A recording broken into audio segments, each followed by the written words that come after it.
नमस्कार, आप देख रहे हैं आजाद कलम और आपके साथ मैं हूं नदीम हसन।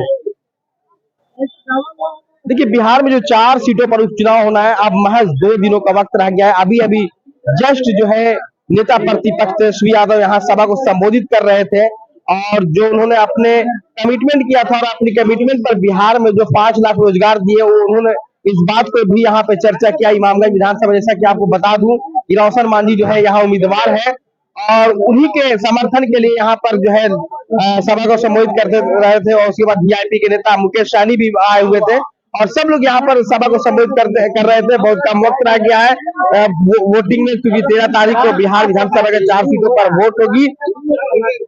आइए मैं सीधा आपको यहाँ के जो राजद के कार्यकर्ता है, जो नेता है, उनसे मैं सीधा बात करवाता हूँ कि क्या इस बार जो है माहौल है। सर, 2 दिनों का वक्त रह गया है, 13 तारीख को वोट है, क्या लग रहा है इस बार?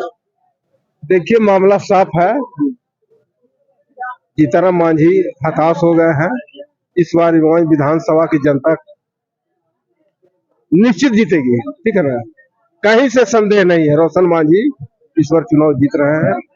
आज देखिए कि जिस तरीके से जन सैलाब उमड़ा हुआ है इमामगंज विधानसभा का जनता मतदाता, इससे एहसास होता है कि रोशन मांझी निश्चित रूप से इस बार विधानसभा का बेटा जरूर बनेंगे और नेता बनेंगे। तो आज का कार्यक्रम रोशन मांझी का जो नेतृत्व में कार्यक्रम हुआ, सफल कार्य रहा। देखिए, कुछ और लोग जो है मैं उनसे बात करूंगा, चूंकि अभी अभी तेजस्वी यादव सभा को संबोधित करके गए। इस बार इमामगंज की जनता जो जन सैलाब जो अभी उमड़ा हुआ था, क्या लगता है परिवर्तन होगा, इतिहास बनेगा इस बार? परिवर्तन निश्चित होगा।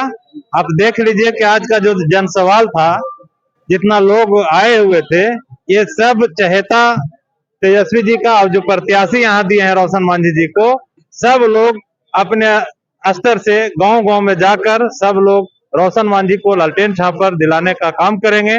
और आशा ही नहीं, पूरा विश्वास है कि हम लोग चुनाव 2024 में यहाँ निश्चित जीतेंगे। देखिए, लोग कहते प्रतिक्रियाएं आ रही है कि इस बार जो है जीत सुनिश्चित है महागठबंधन की। देखिए, यहाँ पर और भी लोग हैं, क्या लगता है कल की रैली और आज की जो जनसभा, आज की रैली में जो अभी जनसभा हुआ, उसमें क्या कंपेरिजन आपको देखने को मिला? बहुत बहुत धन्यवाद। कल का और आज में कोई कंपेरिजन ही नहीं है। इमामगंज विधानसभा की जनता ने ठान लिया है कि इस बार गरीब का बेटा, घर का बेटा, इमामगंज विधानसभा का बेटा रोशन मांझी को चुनाव जिताना है और विधायक बना करके भेजना है। भारी मतों से वोट कर करके और सभी लोगों को जिता करके भेजने का हम लोग काम करेंगे और पूरा क्लियर हो गया है, कहीं कोई किंतु परंतु नहीं है। यानी कि इमामगंज इस बार जो है परिवर्तन देख रही है सर? बिल्कुल बिल्कुल परिवर्तन होगा इस बार। लोग नेता को वोट नहीं दे रहा है, घर के बेटा को वोट दे रहा है इस बार इमामगंज विधानसभा। घर का बेटा को इस बार वोट मिल रहा है, नेता को वोट नहीं मिल रहा है। आइए मैं कुछ और लोग से बात करता हूँ। क्या लगता है इस बार जो जनता, इमामगंज की जनता का कहना है कि इस बार मैं घर का बेटा को वोट कर रहा हूँ? एकदम यहाँ की जनता चाह रही है बदलाव हो और मांझी जी जो काम किए हैं वो साफ दिख रहा है। 9 साल जो रहे, 9 साल में कौन सा विकास दिख रहा है उनका? तो यहाँ पर जो इमामगंज विधानसभा के जनता एकदम खुल करके चाह गई है कि परिवर्तन कर देना है और रोशन मांझी जी को भारी मतों से विजय बनाकर विधानसभा में भेज देना है। सर, इमामगंज की जनता जो है इस बार परिवर्तन देख रही है? बिल्कुल परिवर्तन देख रही है। आप पत्रकार हैं, घूम रहे होंगे और आज का जो जन सलाह तेजस्वी प्रसाद यादव जी की जो चुनावी सभा में जो उमड़ा है, वो प्रमाणित कर दिया कि इस बार इमामगंज में जो है परिवर्तन तय है और इमामगंज का बेटा जो है अब वो इमामगंज का नेता बनेगा। क्या लगता है इस बार इमामगंज इतिहास रचेगा? बिल्कुल इतिहास रचेगा। वही तो बात मैं कह रहा हूँ कि इस बार इमामगंज का बेटा जो है वो इमामगंज का नेता बनेगा। वर्षों से, पिछले 9 वर्षों से जिन्होंने सिर्फ झांसे में रख करके, झूठ बोल करके, प्रपंच रच कर करके और इस क्षेत्र की भोली भाली जनता को गुमराह करने का काम किया और खुद सत्ता की मलाई चाटते रहे, वैसे लोगों को जो है इस क्षेत्र की महान जनता मतदाता जो है सबक सिखाने का काम करने वाली है। और 13 तारीख को लालटेन छापर अपना बहुमूल्य मत दे करके और भारी मतों से जिता करके रोशन मांझी को बिहार विधानसभा भेजने वाली है। देखिए सर, कल बड़े बड़े नेता यहाँ इसी मंच पर से बोल कर गए और जो इंतजार कर रहे थे जनसभा में भीड़ हो, और भीड़ वो दिखाई नहीं दिया। और अगर कल की भीड़ की अगर हम बात किया जाए, तुलना करें अगर आज की भीड़ से, तो क्या कहेंगे आप? बिल्कुल, ये तो आप देख रहे हैं, कल की सभा को तो हमने देखा नहीं। कल की सभा में कितनी भीड़ थी नहीं थी वो हमने नहीं देखा। हाँ, बड़े बड़े नेताओं की आप बात कर रहे हैं कि कल मंच पर बड़े बड़े नेता सुशोभित थे, आदरणीय मुख्यमंत्री जी भी थे। तो मेरा ये कहना है कि लोकतंत्र में जनता मालिक होती है, जनता तय करती है कि मेरा प्रतिनिधि कौन होगा, मेरे क्षेत्र का प्रतिनिधित्व कौन करेगा।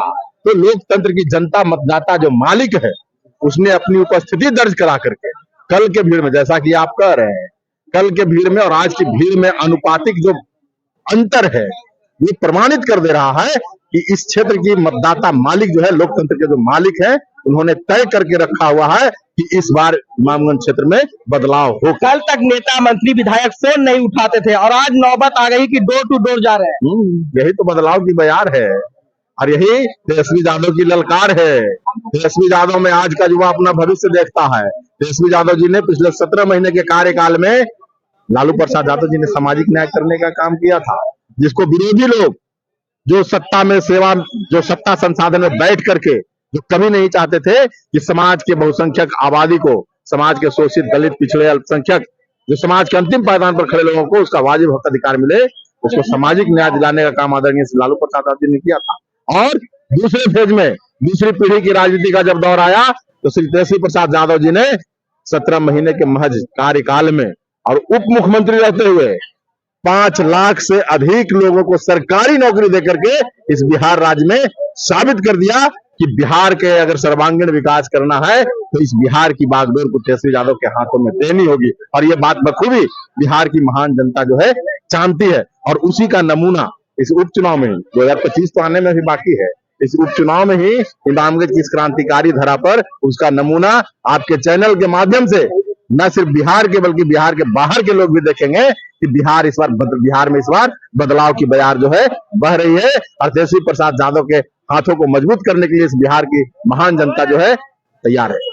देखिए और लोग हैं, मैं बात करता हूँ, कल तक जो है अभी तेजस्वी यादव जो सभा को संबोधित करके गए, क्या लगता है इस बार मुकाबला अब जो है आमने सामने क्यों? आपको मुकाबला दिखाई पड़ रहा है, आप खुद देखिए, ये सारा गरीब इस इलाके के, इमामगंज के सारे गरीब लोगों का एक ही मंशा है, एक ही इरादा है कि हमको बदलाव करना है। और बदलाव की झलक आज आपको दिखाई पड़े। देखिए 2 दिन पहले मुकाबला जो है त्रिकोणीय लग रहा था, लेकिन कल और आज की सभा से अब मुकाबला फिर से आमने सामने की हो गई है। कोई आमने सामने नहीं है, आमने सामने का कोई मुकाबले नहीं है। रोशन मान जी जीत रहे हैं, फुल बहुमत से जीतेंगे। आज का जनसभा आप देखा होगा, जनसभा में जनसैलाब था। क्या लगता है कितने वोटों, कितने हजार वोटों से जीत पाएंगे लाख में? ये रिकॉर्ड वोट से जीते गए, यानी इस बार इमामगंज इतिहास रचेगा। इतिहास रचेगा। इमामगंज रिकॉर्ड वोट से जीत देगा रोशन मान जी को। इनके टक्कर में है कोई नहीं, कोई टक्कर है ही नहीं है, सब एक तरफा है। यानी इस बार जो अगर इतिहास बनता है तो एक तरफा मुकाबला होगा। बिल्कुल एक तरफा होगा। देखिए यहाँ तमाम जो है राजद के कार्यकर्ता से लेकर नेता साहब कहना है कि इस बार इमामगंज जो है इतिहास रचेगा और जो पिछले 9 वर्षों से इमामगंज का इतिहास विकास जो है रुक गया है, एक बार फिर से इंडिया महागठबंधन उसको शुरू करने जा रहा है। अभी जो उपचुनाव हो रहा है ये एक सेमीफाइनल है और असल जो फाइनल मुकाबला होगा वो 2025 में होगा। आप बने रहिए हमारे साथ, देखते रहिए आजाद कलम।